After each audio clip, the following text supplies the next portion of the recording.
I screamed.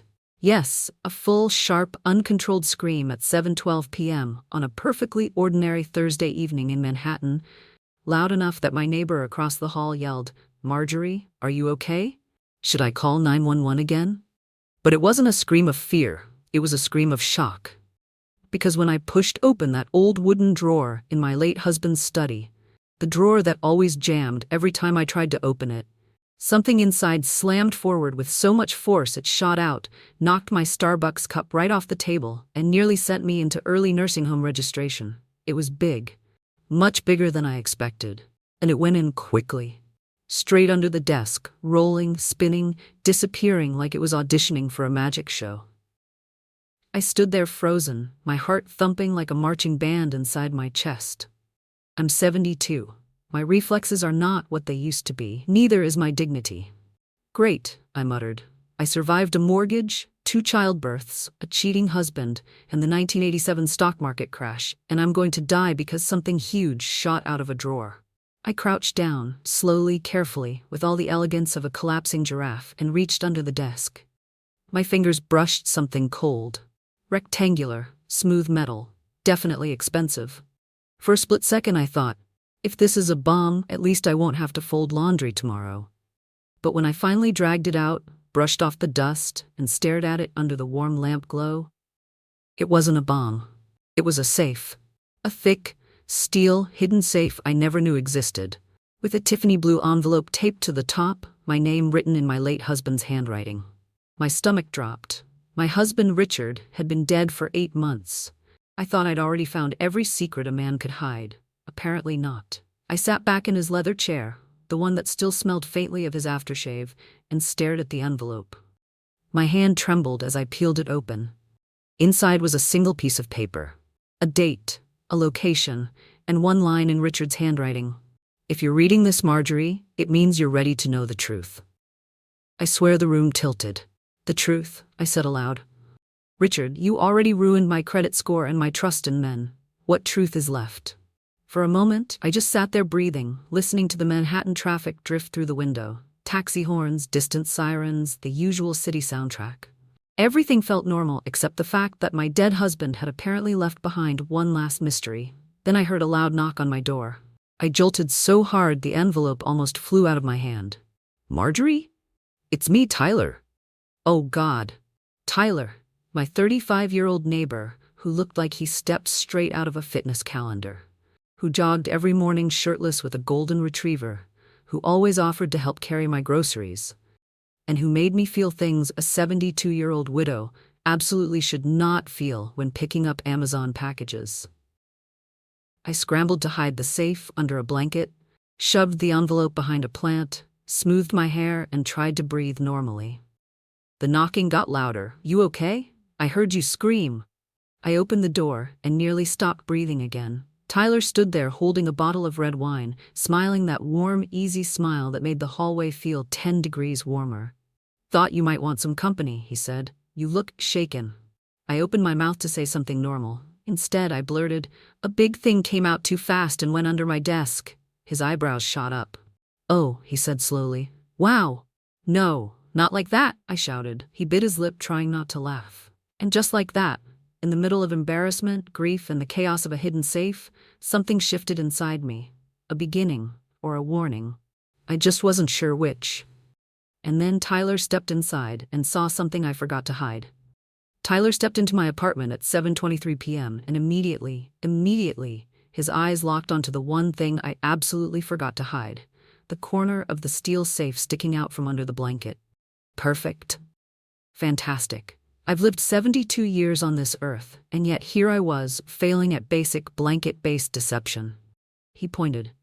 Marjorie, is that a microwave under a blanket? I panicked. My mouth tried to form a lie. It failed spectacularly. It's a foot warmer, I said. He blinked. A steel foot warmer? I mentally kicked myself. It was on sale? Tyler let out a laugh, the kind of low, warm laugh that could melt ice cream on a January sidewalk. Whatever you're hiding, you don't have to hide it from me. I stiffened. Oh, if only he knew how many things I was hiding. Grief, loneliness, a mysterious safe, and the sudden awareness of how insanely handsome he looked in a simple gray sweater. I cleared my throat. Wine? He nodded, and I poured us each a glass, my hand shaking just slightly. As he settled onto my sofa, his golden retriever, Maple, wandered in from the hallway. The dog trotted straight to me, tail wagging. "Oh, Maple snuck out again," Tyler said. "She follows you like you're the queen of snacks." I opened my arms and Maple pressed her big warm head onto my lap. I swear that dog understood emotional crises better than most humans. Tyler took a sip of wine. "So, do you want to tell me what really happened? You screamed loud enough to wake my grandmother in Florida." I inhaled slowly. This was the part where a normal person would say, "Don't worry, everything's fine." But I am not normal. I'm 72 and still learning how to navigate life without Richard, the man who left me a safe bigger than Maple's entire torso. So I said the truth, or at least a reasonable percentage of it. A drawer jammed, something heavy popped out, I wasn't expecting it. He nodded sympathetically. "Happens. My grandma once screamed because she opened her freezer and a frozen turkey fell out." I choked on my wine. "A turkey?" She said. "It lunged at me," he replied. We both laughed until Maple barked, confused by the sudden chaos. For a moment, the heaviness in my chest loosened. But then, Tyler leaned forward slightly, his voice softening. "You've seemed off lately. Quiet. You know you can talk to me, right?" My throat tightened. That was the dangerous thing about loneliness. Kindness feels like a rescue and a threat at the same time. Before I could answer, another knock sounded at the door. Sharp, urgent, too familiar. I froze. It was my daughter Claire. Because of course she would show up unannounced the one evening I had a handsome younger man and a mysterious safe in my living room. I scrambled. "Hide," Tyler blinked. "Hide? Why?" "She thinks I can't be left alone for more than 2 hours without falling, choking, or joining a cult." "That's oddly specific." "Just go to the kitchen." He slipped behind the counter just as Claire's voice carried through the door. "Mom, are you okay? I heard a noise from the hallway." Great. Now the entire building knew. I opened the door, forcing a calm smile. "I'm fine, sweetheart." A drawer startled me. Claire looked unconvinced. She inspected the apartment like a detective from a crime show, then her eyes landed on the blanket-covered box. "What's that?" I blurted. "A foot warmer." Claire frowned. "Mom, that is the size of a dishwasher." Before I could invent a follow-up lie, Maple suddenly ran out from behind the kitchen counter, followed immediately by Tyler, holding the bottle of wine like he'd been caught stealing communion. Claire froze. Tyler froze. I froze. Even Maple froze. And as Claire's eyes widened to the size of saucers, I realized something terrible. This was not the worst part of the night. The worst part was what she was about to assume. Claire's eyes bounced between me, Tyler, the blanket-covered safe, the wine bottle, and Maple, who unfortunately chose that exact moment to lick Tyler's hand like a congratulatory gesture. Her mouth opened. Closed. Opened again.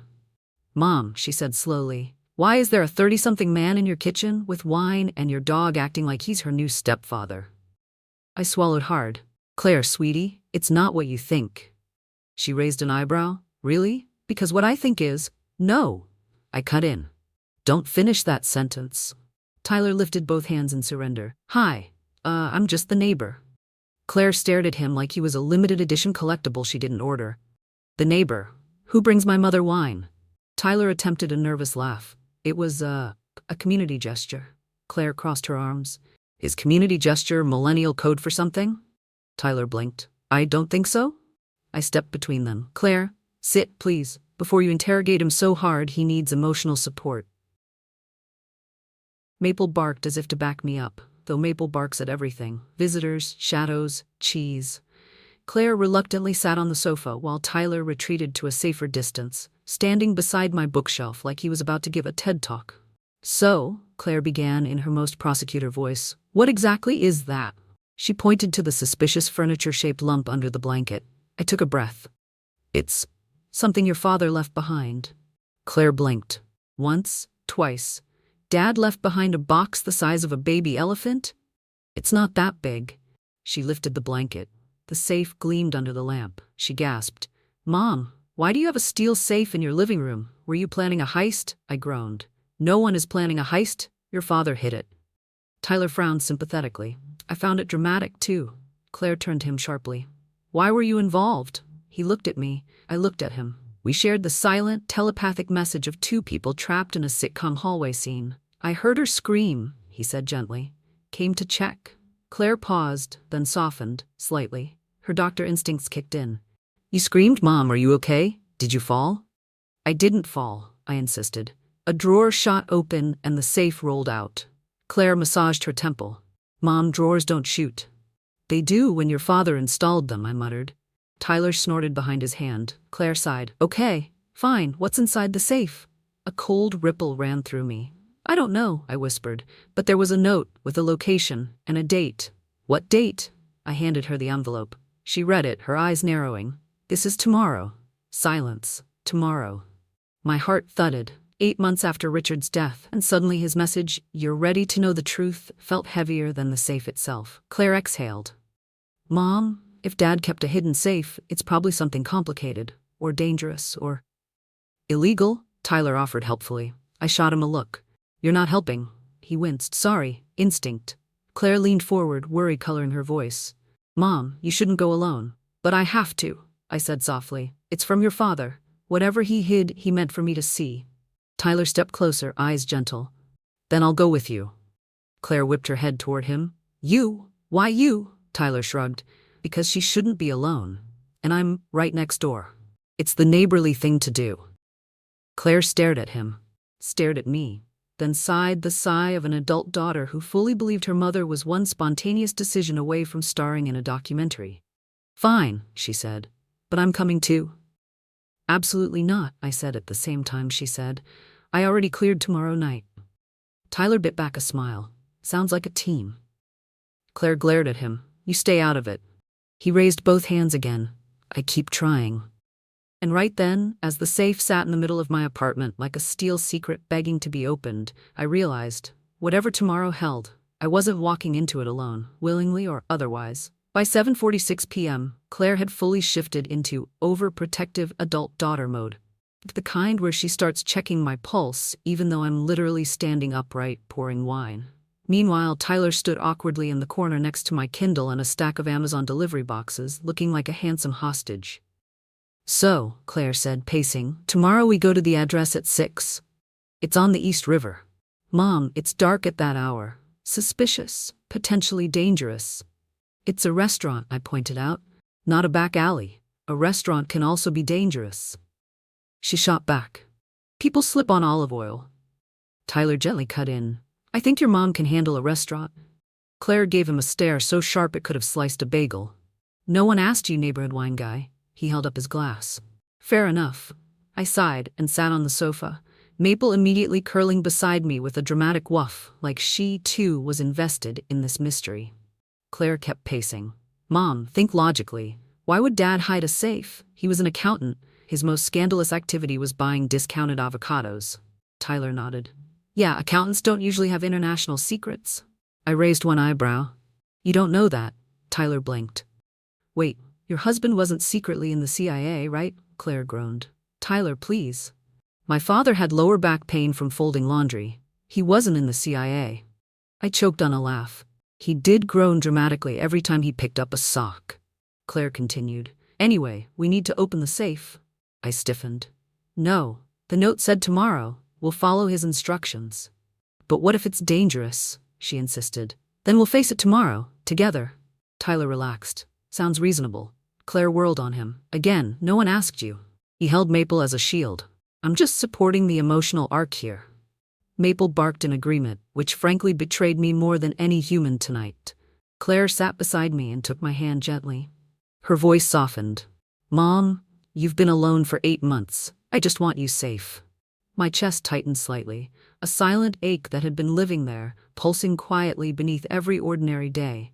I know, sweetheart, I whispered. But your father left this for a reason. He wanted me to see something. I owe him that much.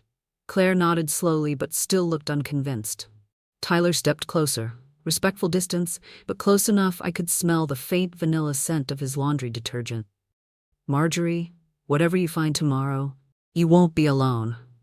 I looked at him. For a second, it felt like grief and warmth collided inside my chest, a strange, dangerous mix for a 72-year-old widow who hadn't let anyone close in years. Claire cleared her throat sharply. We're not flirting in front of the safe. Tyler stepped back so fast he nearly tripped over Maple. Not flirting. Definitely not flirting. I would never, I'm not saying you're not. He exhaled. Okay, I'm gonna shut up now. I smiled despite myself, probably wise. We spent the next half hour trying to plan tomorrow. It went exactly how you would expect. Claire wanted a flashlight, pepper spray, a backup charger, 2 protein bars, a medical kit, and possibly an emotional support therapist. Tyler suggested, maybe just bring your phone? Claire glared again. Do you have any idea how many elderly people fall every year? I'm 25 years younger than you, I muttered. Claire ignored me. At exactly 8:18 p.m., after debating every worst-case scenario from robbery to gluten exposure, Claire finally stood, kissed my forehead, and said, I'll call you in the morning. When the door closed behind her, the apartment fell quiet. Tyler picked up his coat. I should head out too. Big day tomorrow. I nodded, but then he paused, looked back at me, eyes gentle, warm, hopeful. Marjorie, he said softly, whatever's inside that safe, you're stronger than it. He left before I could respond. I stood alone in my living room, Maple nudging my leg. The safe gleamed under the lamp, heavy, silent, waiting. And for the first time all night, I felt just a little afraid of what tomorrow might bring. I woke up at 10:04 a.m. the next morning, which, for a 72-year-old woman, is basically the equivalent of waking up at noon after a Vegas bachelorette party. The first thing I saw was Maple's face inches from mine, staring with deep judgment. The second thing I saw was the safe, right where I left it, right where it didn't belong. I groaned, sat up slowly, and grabbed my glasses and my Kindle from the nightstand. A new book notification popped up, Women Who Run with the Wolves. The irony was almost offensive. I fed Maple, made myself a Starbucks latte at home. My daughter insisted I use the machine she bought me so I won't wander outside unsupervised, and sat at the dining table while the city hummed below. Manhattan morning light always had a way of making everything look softer, as if the buildings agreed to be kind before noon. But today, the light only made the safe look shinier, and heavier, and more annoying. At 10:22 a.m. my phone dinged. Morning, still alive? Dinner tonight before the mystery address. Don't forget, I texted back. Me alive. Barely. Coffee helps. Do not let Tyler open that safe, he'll blow himself up. Me, it's not a bomb, Claire. That's what people say before it is a bomb. I refused to argue with someone who once called 911 because she thought a zucchini was a snake. At exactly 10:31 a.m., another knock sounded. I didn't even have to guess. Tyler. He stood there holding a brown Amazon box and wearing that stupidly charming smile that made him look like he was starring in his own romantic comedy. Package for you, he said. Maple stole my sock again, so, good morning? Maple barked joyfully behind me, absolutely unashamed. I let Tyler in. He walked straight to the safe, stopping a few inches from it. You didn't sleep much, did you? He asked gently. Not really, I admitted. It kept staring at me. Safes don't have eyes, Marjorie. Tell that to this one. He chuckled, then crouched down next to it. So, tonight's the big reveal, huh? Apparently. Tyler's expression warmed. Want me to bring my car? It's a Mercedes, safe, comfortable, and navigates Manhattan traffic better than I do. You're too generous, I muttered, feeling a blush warm my cheeks. And too young. He smiled. Age doesn't stop someone from caring. My pulse did something it absolutely should not be doing at my age. I changed the subject. Immediately. So, Claire is coming tonight. Tyler tried to hide his reaction but failed miserably. Ah, yes, Dr. Judgment, I snorted. Don't call her that. She stared at me like I stole you from a retirement home. Well, you did show up in my kitchen holding wine. He held his hands up. Okay, fair. We ate bagels together, while Maple tried to steal both our napkins. It almost felt normal, warm, easy, comforting. But the safe remained. A silent guest at the table. At 11:15 a.m. Tyler stood to leave for work. He paused at the door, hesitant. Marjorie, are you scared? I froze. Was I? Yes, but not just of the safe, not of the letter, not even of the possibility that Richard had been hiding something awful. I was scared of what life might look like when secrets stopped being the thing holding me together. So I told the truth. Or at least the part I could say aloud. A little. Tyler nodded, stepping closer. You don't have to be. And then, bold as anything, he reached out and squeezed my hand. Just once. Warm, gentle, respectful. A jolt of something electric shot through me, shocking for a 72-year-old widow whose heart had been asleep for 8 months straight. When he left, the apartment felt too quiet. The safe stared again, and I stared back. Tonight I would open the past, but for the first time, I wondered if the future was already knocking at my door. By 4:32 p.m., I had somehow convinced myself that I could behave normally for the rest of the day. That delusion lasted exactly 8 minutes. The amount of time it took for me to get dressed, glance at the safe, and immediately start sweating like I just run a marathon in Central Park. Claire picked me up at 5:06 p.m. sharp in her Toyota. She stepped out wearing her "I am ready for crisis" face, the same one she wore when my smoke detector went off because I tried to crisp up a frozen waffle. She squinted at me. "Mom, you didn't eat." "I had a bagel." "That was at 10. I also had half a banana." "Mom, that's not a meal, that's a suggestion." I rolled my eyes. "Let's just go eat." She drove us to the River Cafe, the same place Richard had once taken me for our 25th anniversary. Brooklyn Bridge glowing above, East River sparkling below. The view was beautiful. And also extremely inconvenient for my emotional stability. We were seated by the window. The waiter placed the menus down and Claire immediately leaned forward. "Okay, ground rules for tonight." I sighed. "Here we go. 1. If the place Dad wrote down looks unsafe, we leave. Fine. 2. If Tyler shows up and tries to be a hero, I want everyone to remember that he is not trained." I nearly spit out my water. "Claire, he's not a golden retriever. He behaves like one. Not a bad thing." "Mom." I held up my hands. Okay, continue." 3. We do not open the safe tonight without knowing what's at that address." I nodded. "Reasonable." Then she leaned closer, narrowing her eyes suspiciously. 4. Under no circumstances are you allowed to kiss Tyler." I stared at her. "Claire." "What? I'm protecting you."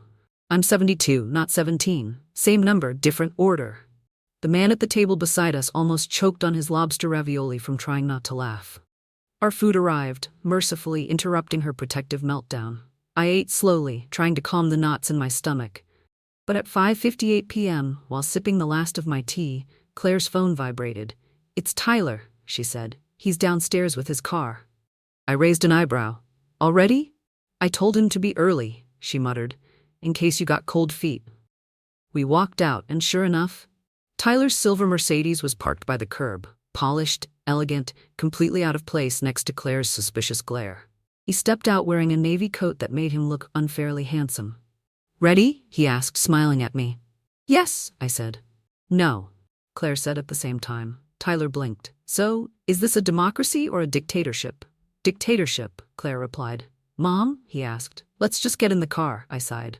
The 3 of us piled in, Claire in front, claiming navigation control, and me in the back with Maple, who insisted on joining and was now sitting like a furry seatbelt across my lap.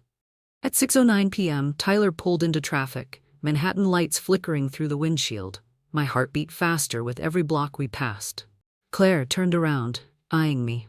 "Mom, what do you really think we'll find there?"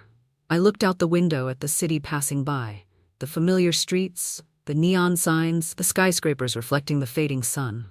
"I don't know," I whispered, "but your father didn't keep secrets for no reason." Claire softened. "I know." Tyler glanced at me in the rearview mirror, his gaze warm, steady. "We've got you," he said.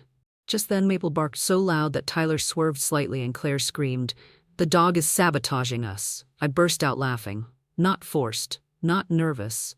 Real laughter, the first real release I'd felt in 8 months. And as the Mercedes turned toward the East River, I finally realized, whatever truth waited for us, it was too late to turn back. By 6:12 p.m., Manhattan traffic had turned into its usual early evening chaos, honking taxis, impatient pedestrians, and an alarming number of cyclists who believed traffic lights were merely decorative suggestions. Tyler drove smoothly, hands steady on the wheel, while Claire narrated every micro-risk like she was auditioning for a safety PSA. "Tyler, that guy is jaywalking. Slow down." "Tyler, that Uber driver is drifting. Watch out." "Tyler, the squirrel looks aggressive. Be careful." He groaned softly. "Claire, it's on the sidewalk." "You don't know what squirrels are capable of." I tried not to laugh, but a snort escaped. Maple barked in agreement from my lap because Maple agrees with everything except vacuum cleaners. At 6:18 p.m., we turned onto a quieter street along the East River. The sky was tinted gold, reflecting off the water like something out of a postcard. The kind lonely older women buy but never mail. I clutched the envelope Richard left me, reading the address again. Pier 17, East River Promenade, 6:30 p.m. Why that place? Why that time? Why me? The last question lingered the longest. Claire glanced at me over her shoulder. Mom, whatever we find, we'll deal with it. I nodded, but my stomach was tightening by the second. At 6:23 p.m., Tyler parked near Pier 17, directly under a glowing street lamp. The air was crisp, smelling faintly of river water and roasted nuts from a nearby vendor. He turned the engine off. We're here. Claire turned around dramatically. Before we get out, ground rules, Tyler groaned. Claire, no interrupting, she snapped. Rule 1, stay close. Rule 2, no talking to strangers. Rule 3, Mom does not wander off. I blinked. I don't wander. You once followed a man in a red jacket because you thought it looked like Dad's from 1998. Okay, that was one time. Tyler whispered. Should I raise my hand when I want to speak? Yes, Claire replied before I could answer. He actually raised his hand. Can I ask a question? No. He lowered it. I sighed. Can we please just go? We stepped out onto the pier. Maple leapt forward, nearly pulling my shoulder out of its socket. I whispered, this dog was born to embarrass me. The wind fluttered my coat as we walked down the wooden boardwalk. Lights twinkled overhead. A jazz trio played in the distance. Couples strolled hand in hand. It felt almost romantic. Which, unfortunately, was when Tyler walked beside me and I became painfully aware of how tall he was, how warm his arm felt next to mine, and how long it had been since someone looked at me the way he did. We reached the end of the pier, 6:29 p.m. Claire checked her Apple Watch. It's time. I clutched the envelope tighter. Tyler's voice softened. Where exactly are we supposed to be? I looked around and pointed to a small, elegant boathouse-style cafe at the end of the walkway. White wooden roof, warm lights, soft music floating out. That, I said. That's the place Richard circled. We walked toward it slowly, my heart pounding harder with every step. Just as I reached the door, a light flicked on inside. A staff member stepped out, a woman in her late 50s with kind eyes holding a clipboard. Are you Marjorie Hartman? She asked. My breath hitched. Yes. Her face softened. Your husband arranged something for you. Claire froze. Husband is in? Yes, the woman said gently.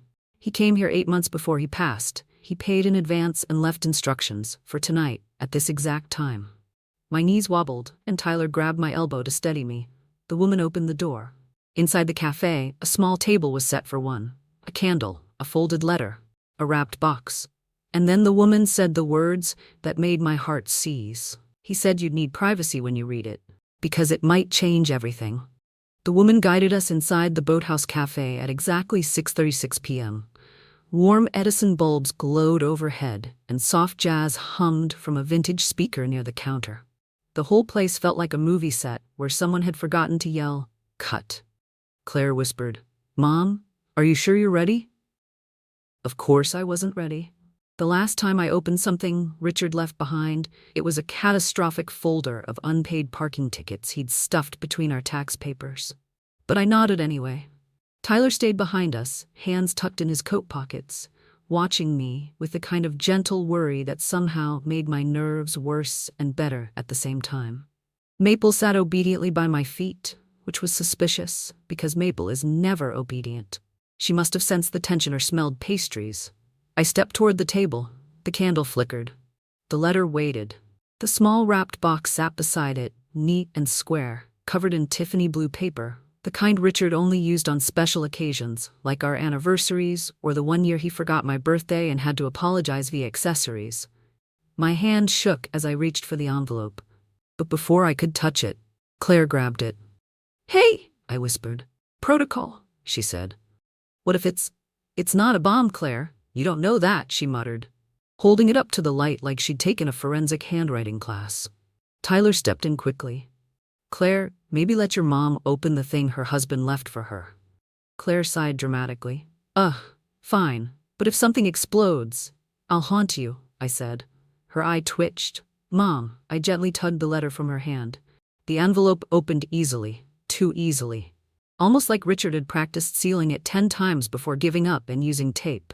Inside was a folded sheet of thick, cream-colored stationery. My heart stuttered. I unfolded it slowly. Richard's handwriting flowed across the page.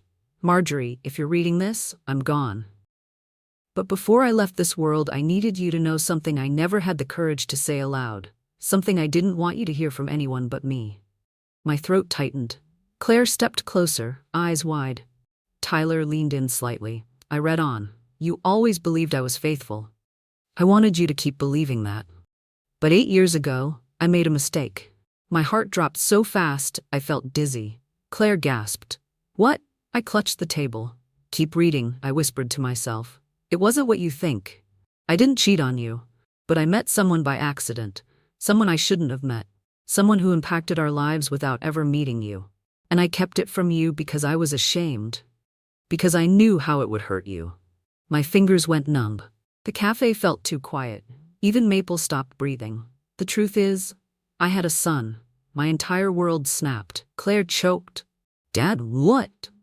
I felt my knees buckle, and Tyler rushed behind me, steadying my shoulders before I hit the floor.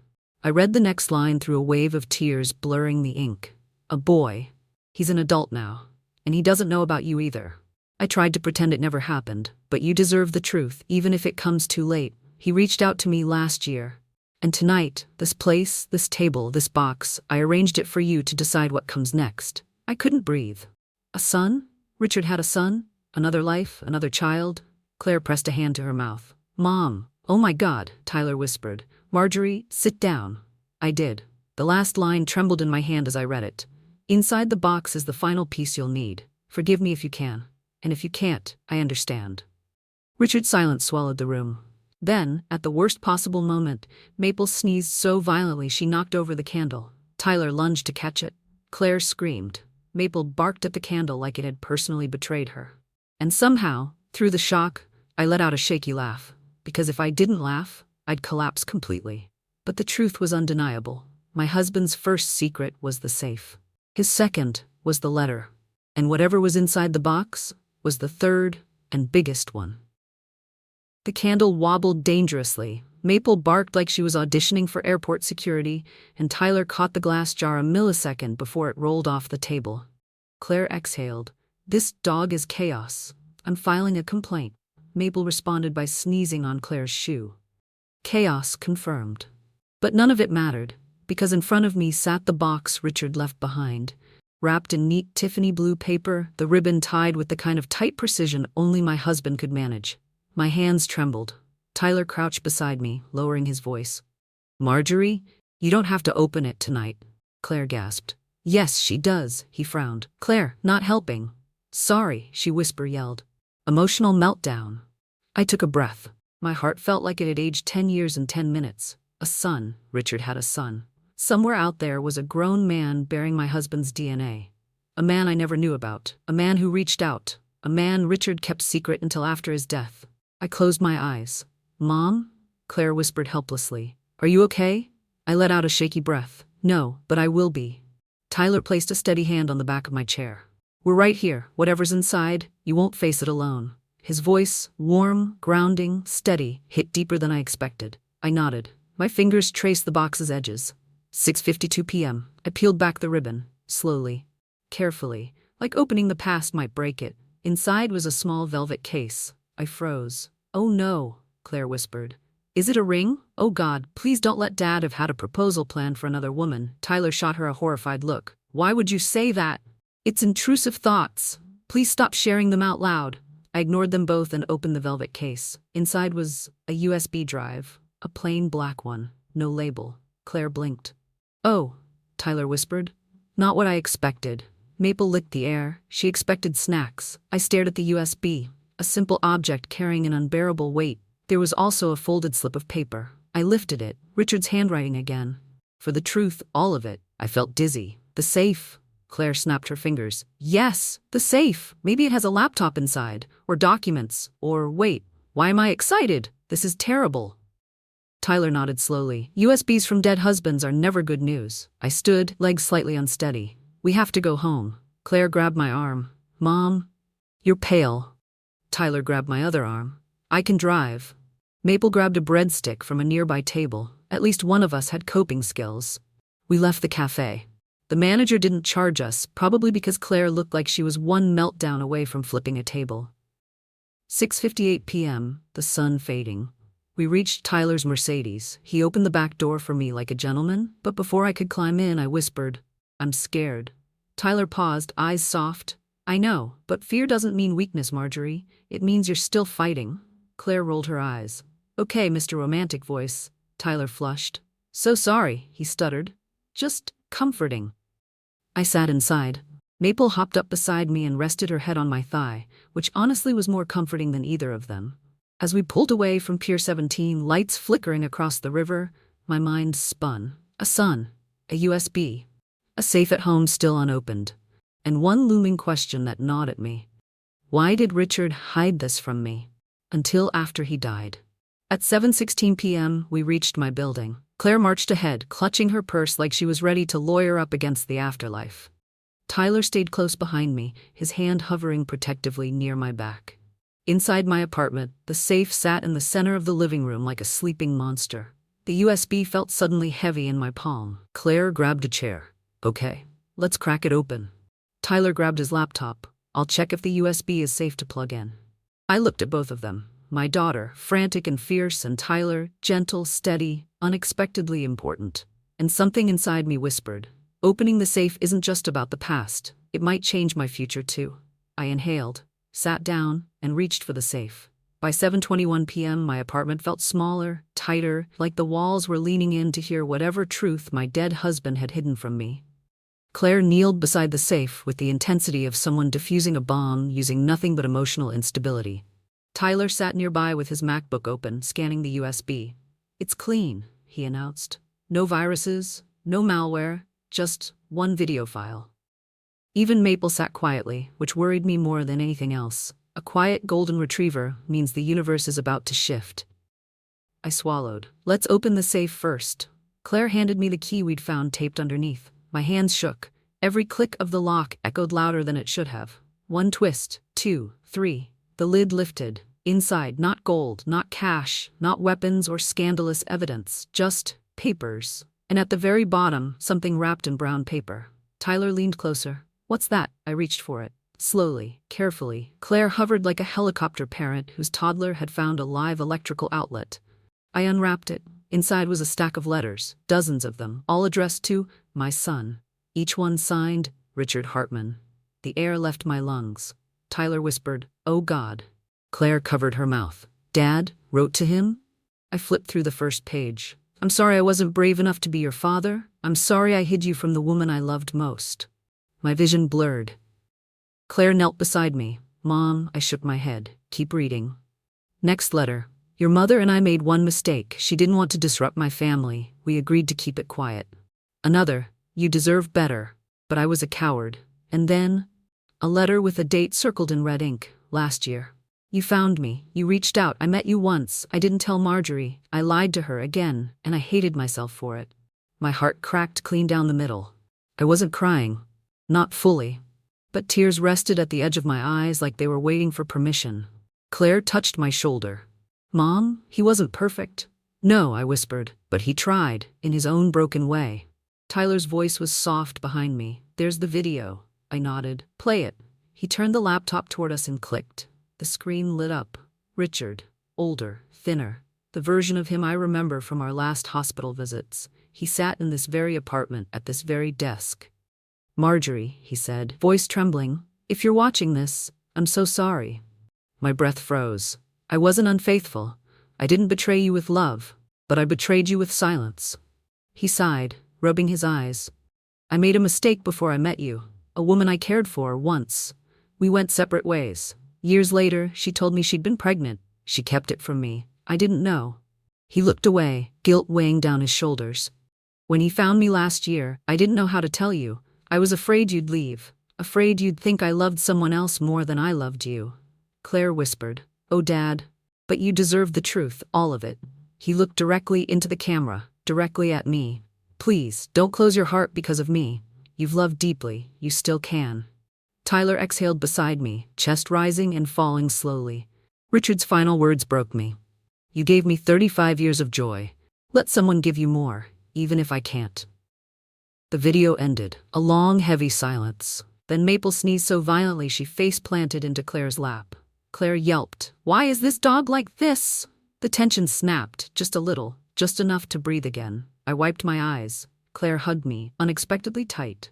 "Mom, he loved you, even in his mess." "I know," I whispered. Tyler stepped closer, not touching, just close enough to feel. "I'm here," he said softly. "Whatever you choose next, I'm here." I looked at the letters, at the safe, at the man who left me secrets, and love, and a future I hadn't expected. Then I looked at Tyler. Warm eyes, steady hands, a heart willing to stand beside mine. For the first time in a long time, I felt something open inside me. Not fear, not grief, possibility. I took a shaky breath. "Tomorrow," I said, "we find Richard's son." Tyler nodded. "We'll go together." Claire groaned. "Fine, but I'm driving." Maple barked proudly, certain she was part of the mission. I closed the safe gently. The past was still heavy. But my future, for the first time in 8 months, felt light, bright, beautifully alive. 6 weeks later, spring finally settled over Manhattan. Warm breezes through open windows, soft sunlight on the East River, and the kind of mornings where the city smells less like ambition and more like hope. For the first time in years, I woke up without dread. Maple was curled beside me, snoring like a retired tractor. I pushed myself up slowly, stretched, and reached for my Kindle, the one Tyler insisted would change my morning routine. And, annoyingly, he was right. I'd been reading Meditations by Marcus Aurelius every morning, one page at a time, one breath at a time, learning that healing isn't a destination, it's a practice. My life used to feel like a room locked from the inside. Now, every day, another window was opening. The biggest window opened 2 weeks ago. The day I met him. Richard's son. His name was Michael. And the moment he walked into the small cafe Tyler had chosen for us, I nearly dropped my coffee. He looked so much like Richard in the eyes, the jaw, even the nervous smile. He didn't come with anger or accusations, only grief and questions. We talked for hours. About Richard, about the years lost, about the strange ways life bends people into shapes they never expected. When he hugged me goodbye, he whispered, "Thank you for not hating him." I didn't. Not anymore. He was flawed, human. And I was finally ready to let him be both. I closed my Kindle and stood, slipping into a soft cardigan. Today wasn't just any day, it was Thursday, which meant Tyler was coming over.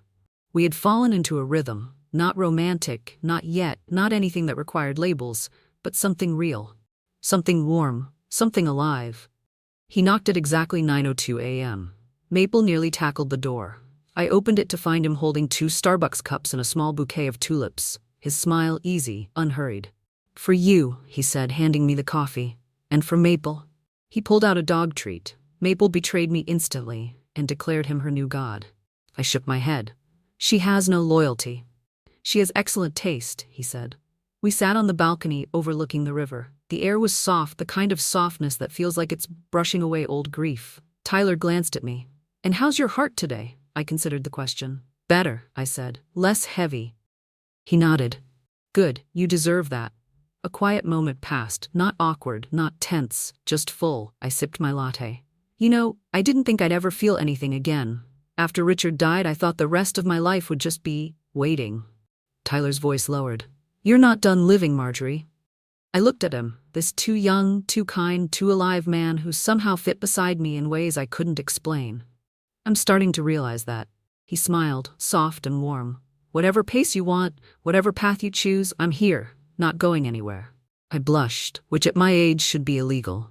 "Tyler," I whispered, "I'm too old for new beginnings." He shook his head. "No, you're finally the perfect age for them." My breath caught, not because of romance, not because of the age difference, but because for the first time, someone wasn't offering me rescue or pity. He was offering possibility. A knock suddenly came from behind us, Claire, holding a pie, and a look that said she was both confused and supportive in the same breath. "Mom," she said, "I baked. Don't ask why. Just eat." Tyler grinned. "Hi, Dr. Judgment." Claire sighed. "I'm trying to be supportive. This is my supportive face." We all laughed, together. We sat on the balcony. Me, my daughter, the two-young neighbor who is slowly becoming something more, and the golden retriever who is aggressively licking pie crust off the table. And in that moment I realized life wasn't giving me a second chance. It was giving me a different chance. Not to replace what I lost, but to rediscover what I still had: love, connection, laughter, future. Richard's secrets hurt, but they also pushed open a door I didn't know was locked. And standing on the other side of it was the beginning of the rest of my life.